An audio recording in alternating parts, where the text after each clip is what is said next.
नमस्कार. जय महाराष्ट्र. नगर परिषदेचा महत्त्वपूर्ण निर्णय. नवीन व्यापार संकुलाला स्वर्गीय अजितदादा पवार यांचे नाव. आमदार मनोज कायंदे यांच्या हस्ते नामकरण सोहळा. जनसेवा सप्ताहात विविध मान्यवरांची उपस्थिती. देऊळगाव राजा नगर परिषदेकडून शहरातील नवीन व्यापार संकुलाला महाराष्ट्राचे माजी उपमुख्यमंत्री स्वर्गीय अजितदादा पवार यांचे नाव देण्याचा महत्त्वपूर्ण निर्णय घेण्यात आला. जनसेवा सप्ताहाच्या निमित्ताने आयोजित नामकरण सोहळ्यात आमदार मनोज कायंदे यांच्या हस्ते संकुलाचे उद्घाटन करण्यात आले. कार्यक्रमात बोलताना आमदार मनोज कायंदे यांनी स्वर्गीय अजितदादा पवार यांच्या विकासभूमी कार्याचा गौरव करत शहराच्या विकासासाठी अशा व्यापारी संकुलाची उभारणी भविष्यातही करण्यात येईल आणि त्यातून स्थानिक युवकांना रोजगारांच्या नव्या संधी उपलब्ध होतील अशी भावना व्यक्त केली. कार्यक्रमादरम्यान शुक्रवारी दुपारची आजान सुरू होताच आमदार कायंदे यांनी आपल्या भाषणाला तत्काळ विराम देत आजानचा मान राखला. या प्रसंगाने उपस्थितांना स्वर्गीय अजितदादा पवार यांनी देऊळगाव राजा येथील निवडणूक प्रचार सभेदरम्यान आजान सुरू होताच भाषण थांबवण्याची आठवण झाली. त्या आठवणीने आमदार कायंदे भावुक झाल्याचेही उपस्थितांना अनुभवले. कार्यक्रमाच्या अध्यक्षस्थानी राष्ट्रवादी काँग्रेस पक्षाचे अल्पसंख्याक प्रदेश अध्यक्ष नाझर काझी होते. त्यांनी शेरशायरीच्या माध्यमातून स्वर्गीय अजितदादा पवार यांना भावपूर्ण श्रद्धांजली अर्पण केली.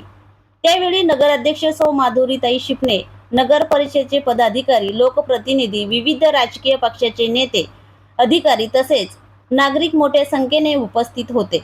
नगर परिषदेच्या या निर्णयाने उपस्थितांनी स्वागत करत स्वर्गीय अजितदादा पवार यांच्या स्मृती जपणारा हा निर्णय शहराच्या विकासाच्या दृष्टीने महत्त्वपूर्ण ठरेल असा विश्वास व्यक्त केला. मला काय धक्का लागला, माझं काय उद्ध्वस्त झालं, त्यांचं काय उद्ध्वस्त झालं, आम्हा सर्वांचं काय उद्ध्वस्त झालं, हे शब्दात व्यक्त करणं कठीण आहे, शब्दात व्यक्त होऊ शकत नाही. आज जड अंतकरणाने हे जयंत्या साजरी करावे लागत आहे. नाहीतर 22 तारखेला वाढदिवस आम्ही त्या ठिकाणी साजरा केला असता. असो, मला त्यांना श्रद्धांजली अर्पण करायची आहे.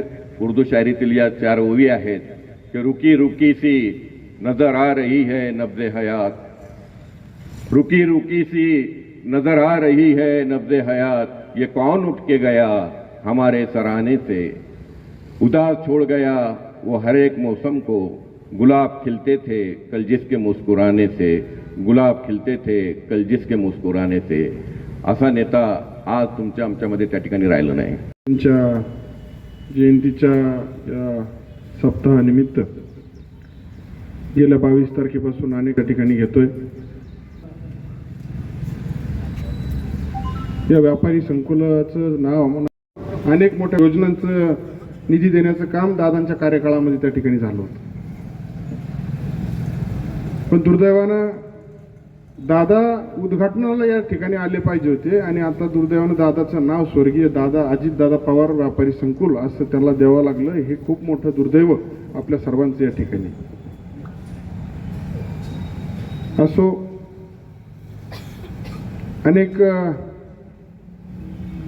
विकासात्मक गोष्टींचा दादांची आमची सर्वांची चर्चा नियमित होत होती आणि त्या संदर्भात शहरातीलही अनेक मोठ्या उपक्रम आपल्या ज्या सर्वांच्या मनामध्ये की असं शहर असलं पाहिजे, अशा पद्धतीचं त्या ठिकाणी शहरामध्ये विकास